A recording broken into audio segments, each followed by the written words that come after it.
Después de llegar a Tayikistán, casi ser deportado a Uzbekistán, encontrar el hotel y por fin dejar las cosas allí, fuimos a dar una vuelta a la ciudad. Aprovechamos para acercarnos al centro, comimos algo por allí, compramos las tarjetas SIM para el móvil, también cambiamos algo de dinero y luego dimos una vuelta por el centro para ver algunos monumentos de la ciudad. Para acabar el día, nos acercamos al Parque de la Victoria de la Segunda Guerra Mundial. Todas las ciudades de la Unión Soviética tienen uno. Y luego al Bazar de Mergón, el principal centro comercial de la ciudad, donde, como en cualquier bazar de Asia Central, encuentras desde especias hasta souvenirs, pasando por carnes, pescados, frutas o incluso textiles. Con un vistazo rápido se podía ver muy bien la herencia soviética, en las grandes avenidas, en el entramado cuadricular, en la cantidad de parques, que además estaban muy bien cuidados, y en las esculturas heroicas que había por todo el centro. Pero también destacaban edificios modernos y monumentales, o banderas, luces LED, que servían de propaganda para la joven dictadura tayika.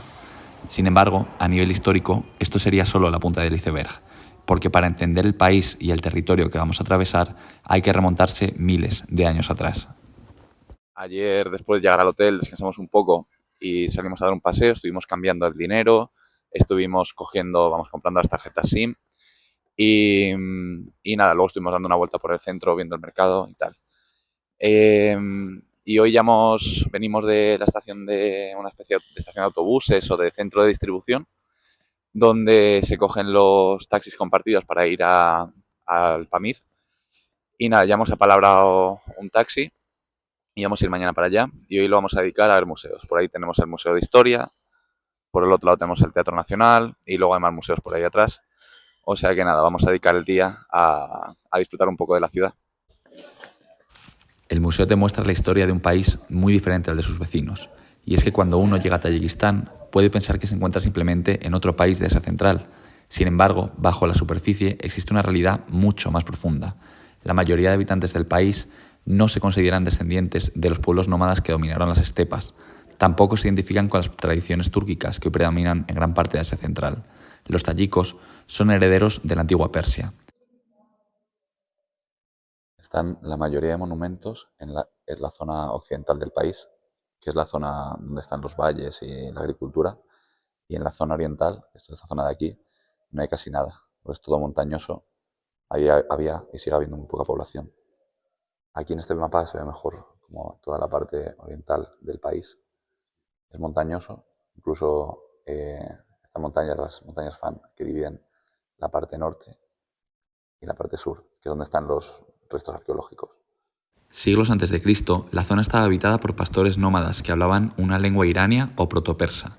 Eran los Saka o escitas, pueblos expertos en metalurgia del oro que se enterraban en túmulos y que dejaron su huella cultural en petroglifos. El pueblo opuesto a los Saka fueron los sogdianos, también pueblos iranios, pero agricultores sedentarios, asentados junto a los ríos Amudaria y Sirdaria, que controlaron la ruta de la seda en sus albores. Este territorio fue integrado por el imperio persa aqueménida, que luchó en las guerras médicas contra los griegos, expandiéndose el zoroastrismo, la primera religión monoteísta de la historia. Luego fue conquistado por Alejandro Magno, que ante la belicosidad de los pueblos de la zona optó por el matrimonio con una princesa local, Roxana, para integrar la región en sus conquistas. Los restos del imperio helenístico fueron invadidos por los Yuezi, un misterioso pueblo de las estepas mongolas que formó el reino Kushan, cuyos reyes adoptaron el budismo como religión oficial, penetrando desde la India a Asia Central y China. Ya en siglo III resurgió el imperio persa bajo la dinastía de los sasánidas, que revitalizaron la lengua, la cultura y la religión zoroastrista, hasta que la imparable expansión del Islam dejó la zona bajo órbita de los califatos de Damasco y de Bagdad, que utilizaron los modelos y la lengua persa para la administración, hasta el punto que durante los siglos IX y X el actual Tayikistán y Uzbekistán se convirtieron bajo los samánidas en el centro cultural del mundo islámico. El declive del mundo persa se produjo con la invasión mongola de Gengis Khan en el siglo XIII y de Tamerlán en el siglo XIV, iniciando el dominio cultural y político de los pueblos mongoles y túrquicos de las estepas. Sin embargo, para hablar del Tayikistán moderno, hay que dejar atrás a los persas, a los mongoles, la antigua ruta de la seda. Cuando todos esos imperios caen, este territorio queda dividido entre distintos kanatos túrquicos, distintos territorios que dejan de formar parte del centro de grandes imperios. Pasan a ser unos estados tapón entre Rusia, entre Persia, entre Afganistán, entre el Reino Unido, que estaba conquistando la India. Y es allí, en el siglo XIX, cuando comienza la historia, cuando comienza la formación del país que hoy conocemos como Tayikistán. En ese siglo, el Imperio ruso avanzaba a través de las cordilleras del Pamir y del Hindu Kush hacia el sur, mientras que el Imperio británico avanzaba hacia el norte desde la India, por lo que hoy es Pakistán. El gran juego es cómo se conoce a esa especie de guerra fría entre el Reino Unido, que avanzaba desde el sur, y Rusia, que avanzaba desde el norte, y tratando de influir en estos estados tapón, estos canatos túrquicos, Afganistán, Irán, y que acabó con esta zona de lo que hoy es Tayikistán como una zona de influencia o de dominio ruso. Pero no es Rusia, la Rusia zarista, la que va a moldear o la que va a definir el futuro de lo que hoy es Tayikistán. Va a ser la Unión Soviética. Cuando la Rusia zarista cae en 1917, la Unión Soviética ocupa su lugar tras una sangrienta guerra, y la Unión Soviética es con la Unión Soviética con la que se divide el territorio de Asia Central en las repúblicas, en los istanes que hoy conocemos: Kazajistán, Tayikistán, Kirguistán, Turkmenistán, Uzbekistán. Es el sistema político, son la construcción de infraestructuras, es el sistema educativo soviético el que va a construir esa identidad nacional, no solo tayika, sino del resto de nacionalidades de Asia Central que he comentado antes. Y a pesar de que la Unión Soviética cayó hace más de 35 años, su influencia todavía se mantiene no solo en este tipo de parques, sino en los bloques de apartamentos, en las infraestructuras, en las grandes avenidas, incluso en la propia forma de la ciudad. Y en 1991, Tayikistán de la noche a la mañana se convirtió en un país independiente. Y esos mismos tanques, esas mismas armas que se habían usado durante la Segunda Guerra Mundial para combatir a los enemigos, se usarían en una guerra civil interna que destrozaría este país por varios años. Sin embargo, como decía, la independencia en 1991 no trajo la prosperidad, sino todo lo contrario. Trajo la guerra civil, miles de muertos, cientos de miles de desplazados y un país dividido entre rivalidades por rivalidades políticas y por rivalidades étnicas. Y en medio de esa división surgió una figura capaz de dar estabilidad, que era Emomali Ramón, el hombre que tenemos a nuestras espaldas, que poco a poco fue consolidando su poder hasta hacer de Tayikistán una dictadura. Y ahora sí, después de esta chapa y de terminar de ver lo que nos quedaba del museo, seguimos dando una vuelta por Dushanbe. Bueno, pues acabamos de salir del museo, que está ahí atrás. Aquí está el Teatro Nacional, son edificios enormes, aquí hay unos jardines súper bonitos. Y en mitad de estos jardines, y del laguito este que hay atrás, está la bandera, la segunda bandera más alta del mundo.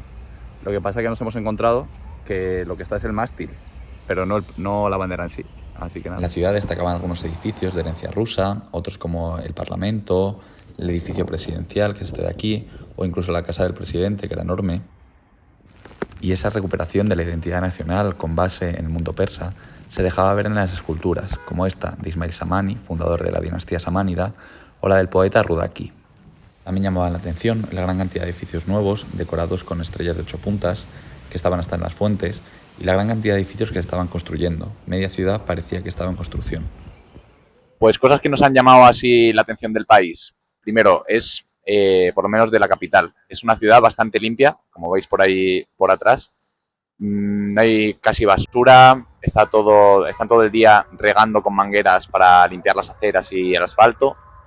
Luego hemos llegado a ver a las típicas operarias de limpieza de calles barriendo con escobas, que son literalmente palos, y limpiando o recogiendo las hojas con la mano. También hemos visto un tío cortando el césped con tijeras, ahora dejaré alguna imagen. Luego nos ha llamado mucho la atención también la cantidad de grúas y de edificios en construcción que hay en toda la ciudad. O sea, es una ciudad que está en pleno crecimiento, se nota que el país está en pleno éxodo rural. De hecho, hemos estado mirando los datos y entre el 2010 y el 2025 se duplicó la población. En el 2010 tenía como 700.000 habitantes y ya para el 2025 hay como 1.400.000. Luego también se ven un montón de coches chinos, y claro, es un país que al final hace frontera con China, muchos de ellos son eléctricos, el país depende un montón de la energía hidroeléctrica. Luego no solo la limpieza, sino también el orden de las calles, del tráfico, casi no pitan, ¿vale? De hecho, de fondo se escuchará el tráfico y no se van a escuchar pitidos, se dan mucho las largas, eso sí, son bastante ordenados en cualquier caso. Y luego, por lo general, son bastante amables. Ayer fuimos a cenar a un sitio y a la salida había una pastelería al lado. Cogimos 2 pasteles y la chica no nos quiso cobrar, nos lo regaló. Luego acabamos comprando unas botellas de agua y la pobre también no las quería regalar. Al final la dejamos ahí 20 somonis, que son como 2 euros, y la pobre decía que era muchísimo dinero. Pues bueno, son bastante amigables. Y luego también algo que igual se ve un poco más atrás mío, en la pantalla de detrás, que es la cantidad de fotos y de vídeos y de propaganda que hay del presidente del país, de Momari Ramón, que está por todas partes, está en la sopa. Y caminando por la ciudad nos encontramos con este monumento, que es una especie de copa pistón enorme, y al lado había un montón de gente haciendo cosas raras. Vale, pues por lo visto lo que están haciendo ahí, que hemos preguntado a unos señores que había ahí como controlando el cotarro, es como preparar un show para el Día de la Independencia, que es en septiembre. No sé lo que harán.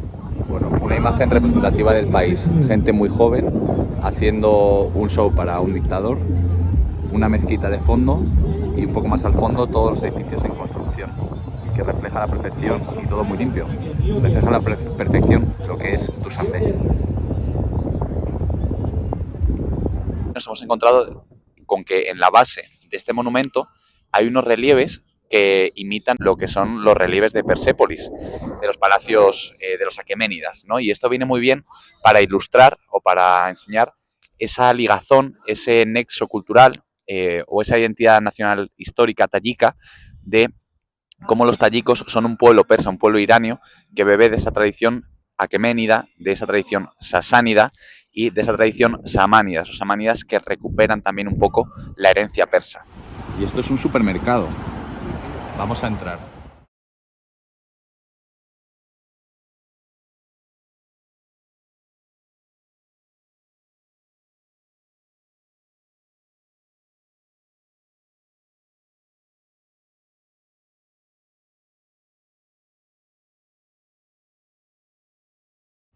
Mi sección favorita, la de las galletas. La verdad que tiene un montón de cosas. Y luego se nota que es de lujo porque está todo como perfectamente ordenado, en su sitio. O sea, en eso, la verdad, que es súper soviético, ¿eh? Bueno, y terminamos el capítulo de Dushanbe, a las orillas del lago del Asta de la Bandera, con la ciudad iluminada de fondo. Y hablando un poco de lo que es Dushanbe y lo que es la economía del país, ¿no? Al final es un país pequeño, tanto en población, unos 10 millones de habitantes, como en tamaño. Tiene un Producto Interior Bruto de 20.000 millones de dólares, que es bastante poco, y un PIB per cápita, un ingreso medio por persona de 2.000 dólares. Es decir, es un país pobre, es un país bastante pobre. De hecho, es el país más pobre de todas las antiguas repúblicas soviéticas, de todos los istanes soviéticos. Hasta el punto de que la mitad del Producto Interior Bruto proviene de reservas que envían emigrantes tayikos desde el exterior. Entonces, bueno, hemos visto Dushanbe, hemos visto los edificios iluminados, una ciudad que está en construcción, parece que está todo muy cuidado, en pleno apogeo. Vamos a ver en los próximos días cuál es la realidad que nos encontramos en el resto del país, fuera de lo que es la ciudad y el centro de la ciudad.